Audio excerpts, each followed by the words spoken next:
America உலகத்துல இருக்கக்கூடிய எல்லா நாடுகள் மேலேயும் டேரிஃப் விதிச்சாங்க. ஆனா இப்ப நடந்துட்டு இருக்கக்கூடிய ஒரு ட்ரேட் வார் அப்படிங்கிறது அமெரிக்காக்கும் சைனாக்கும் நடுவில் நடக்கிற மாதிரி தான் இருக்கு. மற்ற நாடுகள் எல்லாம் காணாம போயிடுச்சா? இது யாரு சூப்பர் பவர், அமெரிக்காவா சைனாவா அப்படிங்கறத நிர்ணயிக்கக்கூடிய ஒரு வார்ஃபேரா, எக்கனாமிக் வார்ஃபேரா மாறி இருக்கா?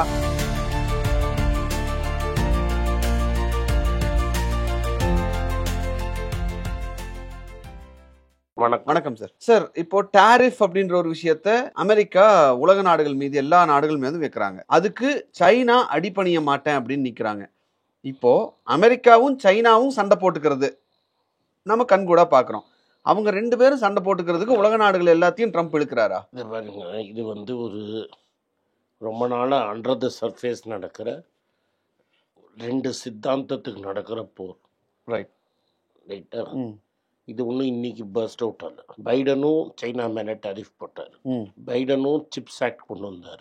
பைடனும் மேனுஃபேக்சரிங்கை திரும்பி சிப் மேனுஃபேக்சரிங்கை அமெரிக்கா கொண்டு வரணும்னு பார்த்தாரு. அதே மாதிரி அவங்களோட ஆண்ட்ரூ கார்னகி ஆரம்பித்த யூஎஸ் ஸ்டீல் அப்படிங்கிற அவங்களோட ஐகானிக் கம்பெனியை நிப்பான் ஸ்டீல் ஜாப்பனீஸ் கம்பெனி வாங்கணும்னு ட்ரை பண்ணும்போது அதை பிளாக் பண்ணார். ஸோ இதெல்லாம் பண்ணது ஜோ பைடன். ஸோ அதனால் இது ட்ரம்ப் இன்னைக்கு ஸ்டார்ட் ஆகிடுச்சுன்னு நினைக்காதீங்க. இது ரொம்ப நாளாக போயிட்டுருக்கு. ஓகே. இது ட்ரம்ப்போட ஃபர்ஸ்ட் டேர்முக்கு முன்னாடியிலேருந்து போயிட்டுருக்கு. ஒரு சோவியத் யூனியனோட கொலாப்ஸுக்கு அப்புறம் அமெரிக்கா தான் சோல் சூப்பர் மேன் அப்படின்னு இருந்தாங்க சொசைட்டியில். அப்போ நாங்கள் தான் ஒன்லி போலீஸ் மேன் இந்த வேர்ல்டு. இன்னும் சிஸ்டமை எஃபிஷியன்ட் ஆகணும்னு அமெரிக்காவை கம்ப்ளீட்டாக ஒரு சர்வீஸ் எக்கானமி ஆக்கிட்டு மேனுஃபேக்சரிங்கை அமெரிக்கா விட்டு அமைச்சிட்டாங்க. அதே சமயத்தில் டெங்ஸாபிங் எப்படியாவது சைனாவை பவர்ட்டிலேருந்து தூக்கிறதுக்கு வேர்ல்டு மார்க்கெட் திறந்து விடணும் அப்படிங்கிறதுக்கு ஒரு சீப் மேனுஃபேக்சரிங் பவர் சைனா உருவாச்சு. ஏன்னா அது முன்னாடியே சவுத் ஈஸ்ட் ஏஷியாவில் சக்ஸஸ்ஃபுல்லாக இருந்துச்சு. அவர் ஜப்பானையும் சவுத் ஈஸ்ட் ஏஷியாவும் பார்த்துட்டார். ஸோ இது 70s 80s ஆரம்பிச்சு சோவியத் யூனியன் கொலாப்ஸுக்கு அப்புறம் இன்னும் ரேப்பிடாக ஆக்சலரேட் ஆச்சு. ஓகே. ஸோ ஒருத்தன் சீப்பாக பண்ணி கொடுக்குறான்னு இவங்க எல்லாமே ட்ரான்ஸ்ஃபர் பண்ணிட்டாங்க. இன்ஃபேக்ட் ஆப்பிள் மாதிரி company they build logistics so that every thing is manufactured in China, designed in America and sold in China. So sector after sector after sector அங்கே போயிடுச்சு. இன்ஃபேக்ட் நீங்கள் வாரன் பஃபெட் ஹிஸ்ட்ரியை படிச்சிங்கன்னா Berkshire ஹேத்வேல அப்போவே 50s 60s அவர் சொல்லிட்டாரு, அமெரிக்காவில் இனிமேல் textiles பண்ண முடியாது. ஓகே. ஒரு டெக்ஸ்டைல் கம்பெனியை தான் அவர் 10-12 வருஷம் நடத்த பார்த்துட்டு கடைசியில் டெக்ஸ்டைல் கம்பெனியை அபேண்டன் பண்ணிடுவார். பெர்க்ஷயர் ஹேத்வேங்கிறது ஒரு பெரிய textile company. American labour is so costly that you cannot have there is no way you can you can compete with China or India or Bangladesh. அவங்களால கம்பீட்டே பண்ண முடியாது. அதனால தான் அவங்களோட சாஃப்ட்வேர் இன்ஜினியரும் இட்ஸ் லேபர் ஆர்பிட்ராஜ் தான். ஏன்னா அவங்க ஆளுங்க சாஃப்ட்வேரை சீப்பராக பண்ணுறாங்க. கரெக்ட். இந்த லேபர் ஆர்பிட்ராஜை தான் உங்களால் ரிவர்ஸ் பண்ண முடியாது. ஸோ இந்த சைனாக்கும் அமெரிக்காவுக்கும் ஒரு டாசிட் அக்ரிமெண்ட் ஓகே சார். ஆனால் சைனா ஒரு க்ளோஸ் சிஸ்டம், அப்படின்னா ஒரு அத்தாரிட்டேரியன் சிஸ்டம். நான் சொல்கிறது தான் செய்யணும் அப்படின்னு சார் அத்தாரிட்டேரியன் சிஸ்டம். ஓகே. நீங்கள் இங்கே நினைக்கிற மாதிரிலாம் கம்யூனிஸ்ட்லாம் நல்லவங்களே கிடையாது. அன்னைக்கு புக்கு ஒன்று காமிச்சாங்க, லெனின்ஸ் டூம். அதெல்லாம் நீங்கள் படிச்சிங்கன்னா ஸ்டாலின் என்னெல்லாம் பண்ணியிருக்கிறான், எவ்வளோ பேரை கொன்று இருக்கான், மாவ் என்ன பண்ணியிருக்கிறான், மாவ் எவ்வளோ பேரை கொன்று இருக்காங்கிறதெல்லாம் பெரிய ஸ்டோரி. டெங்கே ஜெயிலில் இருந்து மாவோ செத்தப்பறம் தப்பிச்சு வெளில வந்தவன். ஓகே. ரைட்டா? So these people are all very cruel. அவங்க ஸ்லேவ் லேபர் மாதிரி யூஸ் பண்ணாங்க. நினச்சா ஜாக்மா இருப்பான், நினச்சா ஜாக்மா போயிடுவான், காணாமல் போயிடுவார். ஆமாம். இப்போ உங்களுக்கு அது புரிய வைக்கிறதுக்கு தான் சொல்கிறேன். எனக்கு கீழே நிறைய பேர் என்ன ஆன்டி கம்யூனிஸ்ட்டு அப்படின்னா எனக்கு கம்யூனிசம் பிடிக்காது. ரைட்டா? ரொம்ப அது மோசமான சிஸ்டம். அதில் லாஸ்ட் சர்வைவிங் 2-3 ஊர், 3-4 ஊர். ஒன்று சைனா, இன்னொன்று வியட்நாம், இன்னொன்று நார்த் கொரியா, இன்னொன்று கியூபா. வெனிசுலாவும் ஒரு கம்யூனிசம் இல்லாமல் ஒரு லெஃப்ட் லீனிங் டிக்டேட்டர்ஷிப். இந்த 5 இடத்துல தான் அது சர்வைவ் ஆகிட்டு இருக்கு. இது எல்லாமே அத்தாரிட்டேரியன் ரெஜிம். ஓகே சரி, இப்போ இந்த ரஷ்யாவில் ஹிட்லர் ஸ்டாலினையும் கம்யூனிசமை தூக்கி போட்டு இன்னொரு டிக்டேட்டர் உட்காந்துட்டு இருக்கிறோம். ஐடியாலஜியே இல்லாத டிக்டேட்டர் ஒருத்தர், Putin. Nationalist dictator, fascist dictator. So இந்த அத்தாரிட்டேரியன் ரெஜிமுக்கும் ஒரு லிபரல் டெமோக்ரஸி ஆர்டருக்கும் நடக்கிற போரை தான் நீங்கள் பார்க்குறீங்க. அதுதான் அமெரிக்காவுக்கும் சைனாக்கும் நடக்கிற போர். It is not America versus China, it is two systems which are fighting each other. Capitalism versus communism எடுத்துக்கலாமா சார்? Liberal democracy versus authoritarian. Okay. என்ன these are all fascist. யாரு பூட்டின்னா fascist, பூட்டின் வெனிசுலாலாம் fascist. இவங்க ரெண்டு பேருக்கும் நடக்கிற போர். அதனால தான் உங்களுக்கு ஜோ பைடன் காலத்துலேருந்து நான் உங்களுக்கு ட்ரேஸ் அவுட் பண்ணிட்டேன் என்னெல்லாம் பண்ணுறாங்கன்னு. இப்போ இவங்களுக்கு என்ன பயம் வந்துருச்சுன்னா, சைனா வந்து தாய்வானை முழுங்கிட்டான்னா ஆட்டோமேட்டிக்காக இவங்களுக்கு செக்யூரிட்டி போயிடும். So China is controlling Taiwan. It can capture any time. If they swallow overnight, chip supply to the rest of the world will get cut off. அதனால்தான் மற்ற வேர்ல்டுக்கு சிப் சப்ளைன்னு நகர்த்தினாங்க. சரி, இப்போ இதில் சந்தேகம் எங்கே வருதுன்னா, ஒரு நீங்கள் சொல்கிற மாதிரி ரெண்டு விஷயத்துக்கு நடக்கக்கூடிய போர், இதில் வெப்பன்ஸுங்கிறது யூஸ் பண்ணாமல் அவங்க என்ன பண்ணுறாங்க, எக்ஸ்போர்ட்டை கட் பண்ண பார்க்குறாங்க. டாரிஃப் அப்படின்ற பேரில் டேக்ஸை கண்ணாபின்னான்னு போடுறாங்க. 100%, 125%, 245%ன்னு மாற்றி மாற்றி போட்டுக்கிறாங்க. இப்போ இப்படி பண்ணும்போது இந்த போட்டி யார் உலகத்தினுடைய சூப்பர் பவர் அப்படின்னு நிர்ணயிக்கக்கூடிய ஒரு போட்டிக்கு அந்த போட்டின்னு இதை எடுத்துக்கலாமா? இல்லை, இந்த கேம் தியரின்னு ஒரு தியரி இருக்கு. ஜான் நியூமன் ஒருத்தன் பண்ணது. உங்ககிட்ட ஒரு மியூச்சுவலி அஷ்யூர்ட் டிஸ்ட்ரக்ஷன் இருக்கு. அமெரிக்கா கன்சியூம் பண்ணாங்கல்ல, இதெல்லாம் வாங்கினாங்கல்ல, கடன் போட்டு தானே வாங்கினாங்க. இந்த அமெரிக்கன் பாண்டு ஒரு நியர்லி $1 trillion வந்து சைனாட்ட இருக்கு. நீங்க டாரிஃப் ஏற்றினா அவன் திரும்பி பாண்டை விற்பான். நீ பாண்டை விற்றேன்னா அமெரிக்கன் சிஸ்டமே கொலாப்ஸ் ஆகிடும். இப்போ ஜப்பான் ஒரு டெஸ்டிங் கொடுத்தான் பாருங்க, லேஸ் அப்படி பாண்டை ஸ்ட்ரைக்கர் மாதிரி அடித்து காமிச்சான்ல, அது மாதிரி சைனாவால் ஸ்ட்ரைக்கர் அடிக்க முடியும். அதனால நான் சூப்பர் பவர், நீ சூப்பர் பவர்லாம் கிடையாது. இவன் குடுமி அவன்கிட்ட இருக்கு, அவன் குடுமி இவன்கிட்ட இருக்கு. இதை டிசைட் பண்ணுறதுக்கு ரெண்டு பேரும் இறங்கிட்டாங்களா? அதெல்லாம் அதுதான் இப்போ இங்கே இந்த ஒரு எக்கனாமிக் வார்ஃபேருக்கான மூலதனமாக இருக்கு. இது வந்து ஒரு ஜென்டிலாக ரெண்டு பேருக்குள்ள ஒரு பாக்ஸிங் மாதிரி ஷேடோ பாக்ஸிங் நடந்ததை ட்ரம்ப்பு வந்து குரங்கு பூமாலையை பிடிக்கிற மாதிரி பிரிச்சிட்டான். இப்போ திரும்பி எப்படி ஜீனியை பாட்டிலுக்குள்ளே போட்டு ஷேடோ பாக்ஸிங் பண்ணுறதுங்கிறது தான் இவங்களோட ப்ராப்ளம். இங்கே என்ன நடக்குதுன்னா சார், சப்ளை செயினை அவங்க கண்ட்ரோல்குள்ளே கொண்டு வர பார்க்குறாங்க. அமெரிக்கா ஆகட்டும், சைனா ஆகட்டும். கரன்சி வேல்யூவை, ஓவரால் கரன்சி வேல்யூவை, இப்போ நீங்களே சொன்னீங்க 2-3 வீடியோக்கு முன்னாடி பேசும்போது, சைனா ஏன் டாலர் வாங்கலை, அவன் கோல்டு வாங்கிடுவான், கோல்டு ரேட் ஏறுறதுக்கு ஒரு முக்கியமான காரணம் நீங்கள் அதை சொன்னீங்க. அவன் டாலர் வச்சுக்கிறது இல்லை, கோல்டு அப்படின்னு சொல்லி. ஸோ கரன்சி வேல்யூவை நான் தான் டிசைட் பண்ணுவேன் அப்படின்னு சைனா இறங்குறான். ஒரு சைடு ட்ரம்ப் வந்து டாலரில் கை வச்சா பிரச்சனை பண்ணுவேன் அப்படிங்கிற மாதிரி அவர் ஒரு சைடு இருக்கார். இன்னொன்று குளோபலாக யார் யார் இந்த பக்கம் நிற்கிறாங்க, யார் யார் அந்த பக்கம் நிற்கிறாங்க அப்படிங்கிற வரைக்கும் இப்போ இதை பார்த்துட்டு இருக்கக்கூடிய சூழ்நிலையில் ரெண்டு பேரும் ஒவ்வொருத்தருக்கு ஒரு வீக் ஸ்பாட் இருக்குல்ல சார், அந்த வீக் ஸ்பாட்டை ஹிட் பண்ணிகிட்டே இருக்காங்க அப்படிங்கிறத இன்னைக்கு நம்ம பார்க்க முடியுது. ஆனால் ட்ரம்ப் என்ன தப்பு பண்ணுறாருன்னா, அவர்கிட்ட தான் நிறைய ஆலைஸ் இருந்தாங்க. அவங்க ஆலைஸே அவன் வந்து எளிமையாக மாற்றிக்கிட்டார் டாரிஃபில். Japan and euro. நீங்கள் வெறும் சைனாவோட போர் போட்டிருந்தீங்கன்னா யூரோப் யூனியனும் ஜப்பானும் நான் சப்போர்ட் பண்ணியிருப்பான். இப்போ நீங்கள் யூரோப்பியன் யூனியனையும் பார்த்துக்கிட்டீங்க, ஏன்னா ரஷ்யாட்ட பேசுனீங்க. ரஷ்யா வந்து அடுத்த ஹிட்லராக மாறுறதுக்கு வாய்ப்பு இருக்குது. ஏன்னா இவங்கள்ட்ட ஆர்ம்ஸ் கீம்ஸ் ஒன்றும் கிடையாது. நாளைக்கு அமெரிக்கா தூங்கிட்டுனா இவன் அடித்து யூரோப்பியே தூக்கிடுவான். அந்த பயம் ஜெர்மனி மற்ற ஊருக்கெல்லாம் இருக்குது. நீங்கள் வந்து ப்ரொடெக்ட் பண்ணுறேன்னு சொல்லி ஜெர்மனிட்டேன்னு நிறைய வாங்கியிருக்கீங்க, ஜெர்மனி, இங்கிலாண்டு எல்லாமே. நாளைக்கு ட்ரம்ப்பு கையை தூக்கிட்டான்னா கம்ப்ளீட் யூரோப்லேயே வார் வந்துடும். ரைட்டா?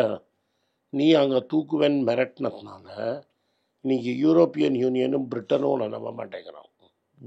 ஸோ ட்ரம்ப்போட முட்டாள்தனம் என்னென்னா, நீ எதிரியை மட்டும் அடிக்கலை, நீ உலகத்தையே எதிரியாக்கிட்ட.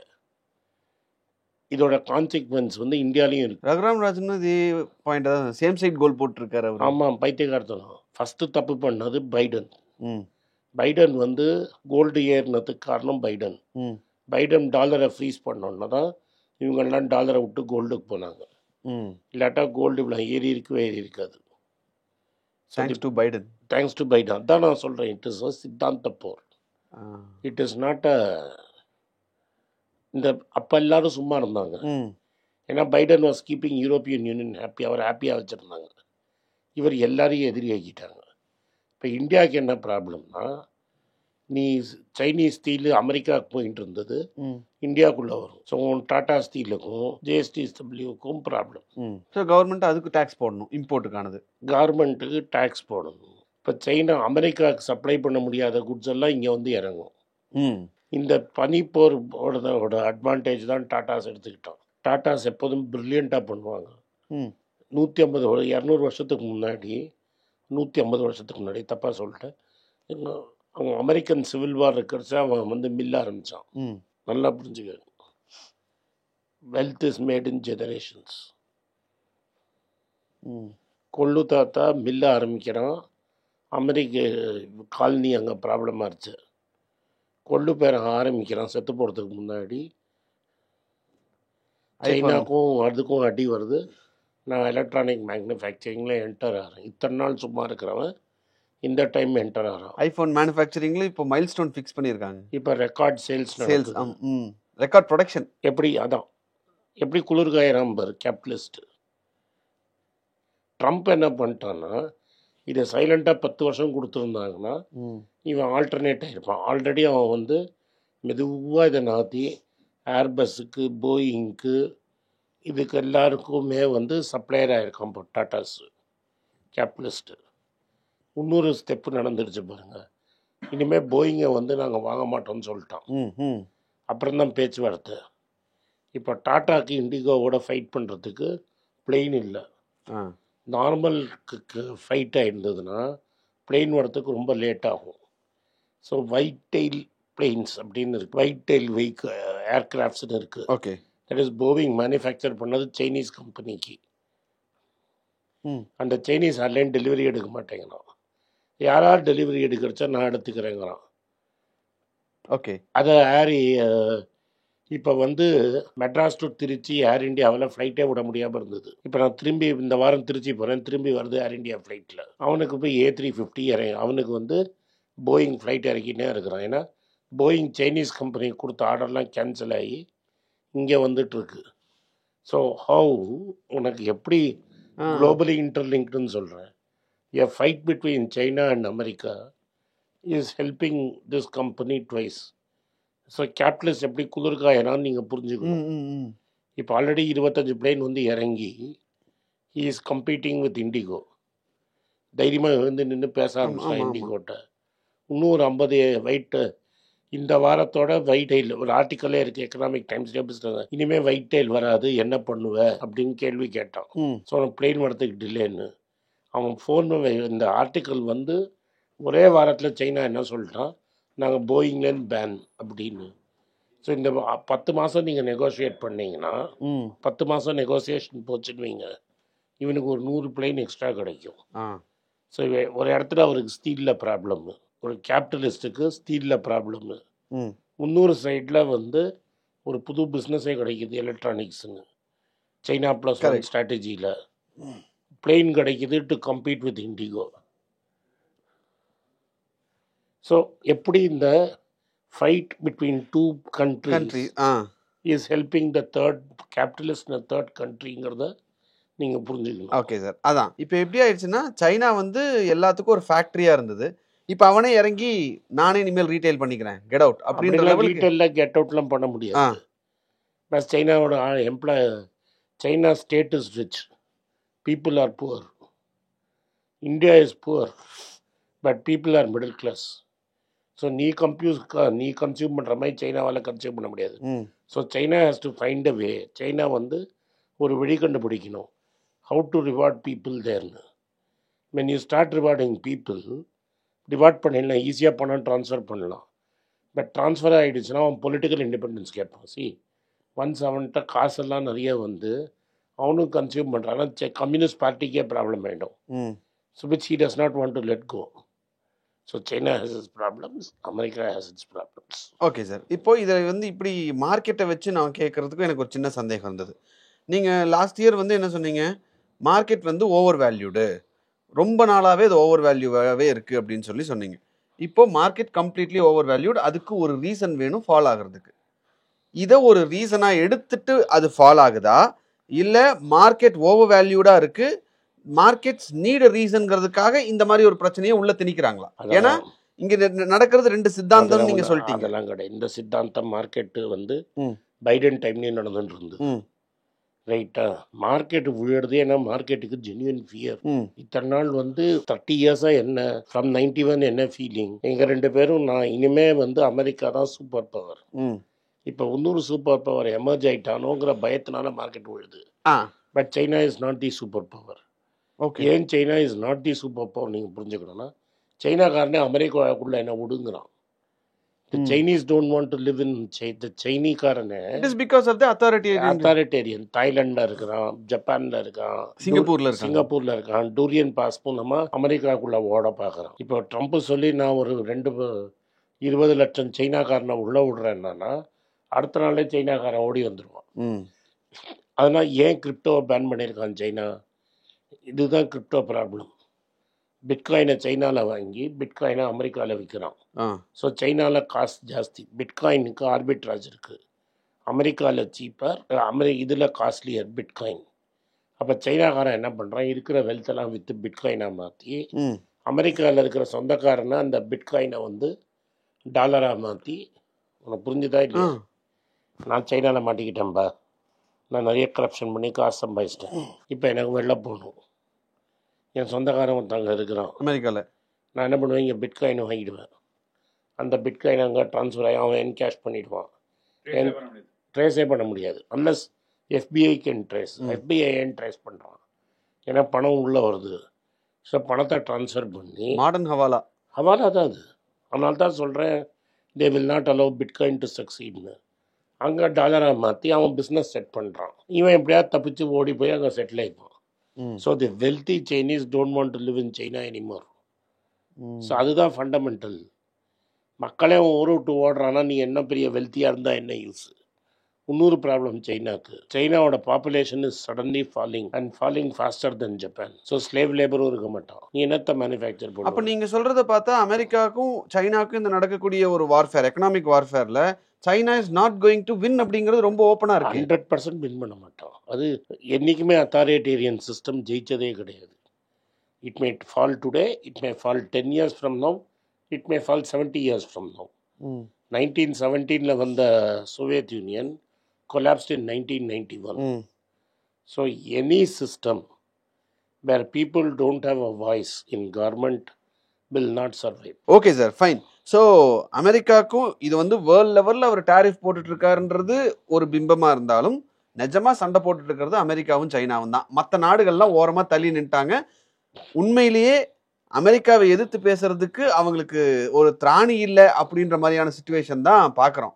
2 பேரும் மாற்றி மாற்றி பேசி திராணி இல்லைன்னு இல்லை. ட்ரம்ப் இருக்கிற வரைக்கும் அவன் சும்மா இருப்பான். நாளைக்கு ட்ரம்ப் போய் ஒரு சென்சிபிள் பிரசிடென்ட் வந்து ஜெர்மனியும் இங்கிலாண்டையும் கட்டி பிடிச்சானா அவன் திரும்பி அமெரிக்கா பக்கம் போயிடுவான். அண்ட் ஆல்ரெடி இப்போ வந்து அமெரிக்காவில் எப்படின்னா எவ்ரி மந்த்து உங்களுக்கு வந்து பிரசிடென்ட் எவ்வளோ பாப்புலர்னு ஒரு போல் வரும். Already Trump has fallen below 40. So Trump is very unpopular. So என்ன ஆகுனா அவனோட ஓன் பார்ட்டி பீப்புளே அவனை கட்டி விட்டுருவான். ஸோ அதில் வந்து செக்ஸ் அண்ட் பேலன்சஸ் இருக்குது. ட்ரம்ப் நினச்சதெல்லாம் பண்ண முடியாது. அவர் வந்து ரிப்பப்ளிக்கனையும் he has to get the Republican Congress and Republican Senate to put a stamp. அவன் எவ்வளோ நாளைக்கு வரைக்கும் ஸ்டாம்ப் போடுவான்னா, ட்ரம்ப்னால நான் எலெக்ஷன் ஜெயிக்க போகிறேன்னு தெரிஞ்சால் தான் ஸ்டாம்ப் போடுவான். ட்ரம்ப்னால நான் தோக்குறேன்னு தெரிஞ்சோடனே அவனே பெல்ட்டி அடிச்சிருவான். ஓகே. ஸோ இது till that American people are supporting Trump, there is no problem. But that support is dropping. கூடிய சீக்கிரம் அந்த Trump it will flip. Okay. So make America great again அப்படின்னு சொன்னதுக்கு பின்னாடி இருக்கிறது சித்தாந்தம் தான். இது இவனோட ஸ்லோகன். டெமோக்ராட்டும் அவனை கார்னர் பண்ணிட்டு இருந்தான், இவனும் கார்னர் பண்ணுறான். இவன் ஓப்பனாக கார்னர் பண்ணுறான். அவன் வந்து இப்படி என்ன நான் பைடனோட ஸ்ட்ராட்டஜி என்னன்னா, யூரோப்பியன் யூனியன் எல்லாரையும் இப்படி கைக்குள்ளே வச்சுக்கிட்டு சேர்ந்து அடிச்சுன்னு இருந்தான். இவன் நான் தாண்டா ராசா, டெய் உணரையும் எனக்கு தேவையில்லை, நானே போடுவேங்கிறான். இப்போ வீல் கைண்டுடுச்சுன்னொன்னா ட்ரம்ப்பு மாற்றி பேசுவோம். Okay sir, fine. ஸோ இது வந்து கண்டிப்பாக மாற்றி எல்லா நாடுகளுக்கும் அவங்க டேரிஃப் போட்டுக்கிறாங்க அப்படிங்கிறத தாண்டி இது சித்தாந்த போர், எக்கனாமிக் வார்ஃபேருங்கிறத தாண்டி இது 2 சித்தாந்தத்துக்குள்ளே நடக்கக்கூடிய ஒரு போர் தான் அப்படிங்கிறத ஆனந்த் சார் ரொம்ப தெளிவாக விளக்குனார். ரொம்ப நன்றி சார். நன்றி, வணக்கம். எனக்கு ஒரு விஷயத்தை அட்டென்ஷனுக்கு கொண்டு வந்திருக்காங்க. என்னோட ஏஐ ஜென்ரேட்டட் இமேஜை பார்த்து யாரோ ட்ரேடிங்க்கு பணம் கொடுத்து ஏமாந்துருக்காங்க. ப்ளீஸ், உங்களுக்கு நான் பல தடவை சொல்லிட்டேன், இப்பவும் சொல்கிறேன், நான் யார்கிட்டையும் பணம் டைரெக்டாக வாங்குறது இல்லை, அப்பாயின்மெண்ட் பார்க்குறதே கிடையாது. அதனால் என்னை பார்க்கலான்னு யாராவது காசு கேட்டாலும் இல்லைன்னு சொல்லிடு. அடுத்தது ஒரு இமெயில் ஐடி இருக்குது, அதில் போட்டால் எங்கள் டீம் கான்டாக்ட் பண்ணுவாங்க. அது டைம் ஆகுதுன்னா வினோதோட இன்ஸ்டாகிராம் அக்கௌண்ட்டில் வினோத்திட்ட மெசேஜ் பண்ணுங்க. அவன் என் தம்பி, அதுலேயும் அவன் காசு கேட்க மாட்டான். காசு கேட்குறாங்கன்னா ஏமாறுறீங்க. யார் என்ன சொன்னாலும் கம்பெனிக்கு செபி அல்லது ஐஆர்டிஏ அல்லது ஆர்பிஐ ரெஜிஸ்ட்ரேஷன் இருக்கணும். இந்த 3 ரெஜிஸ்ட்ரேஷன் ஏதாவது இருந்தால் தான் உங்களோட பணத்தை நீங்கள் கொடுக்கணும். நீங்கள் இன்கேஸ் ஆஃப் இன்சூரன்ஸ் டைரெக்டாக இன்சூரன்ஸ் கம்பெனிக்கு தான் கொடுக்கணும். இன்கேஸ் ஆஃப் ட்ரேடிங் நீங்களே புரோக்கர்கிட்ட போட்டு ட்ரேட் பண்ணணும். மியூச்சுவல் ஃபண்டும் கம்பெனி தான் கொடுக்கணும். த்ரூ எக்ஸ்சேஞ்சு நீங்கள் வாங்கிக்கலாம். இதெல்லாம் எதுக்கு நான் உங்களுக்கு சொல்கிறேன்னா, யாரையாவது சொல்கிறாங்கன்னு நம்பி ஏமாறாதீங்க. உங்களுக்காக நான் ட்ரேட் பண்ண முடியாது, அது இல்லீகல். நான் ட்ரேடும் பண்ணுறது கிடையாது. அதனால் ட்ரேடிங் ப்ராஃபிட் பண்ணி தரேன்னு சொல்கிறது ஏமாத்தல். எனக்கு ட்ரேடிங் பண்ண தெரியாது. என் பேரை சொல்லி ட்ரேட் பண்ணி உங்களுக்கு ப்ராஃபிட் ஷேரிங்னா ஃப்ராடு, ஏமாற்றம். நான் யார்கிட்டையும் காசு கேட்கல, கேட்கவும் மாட்டேன்.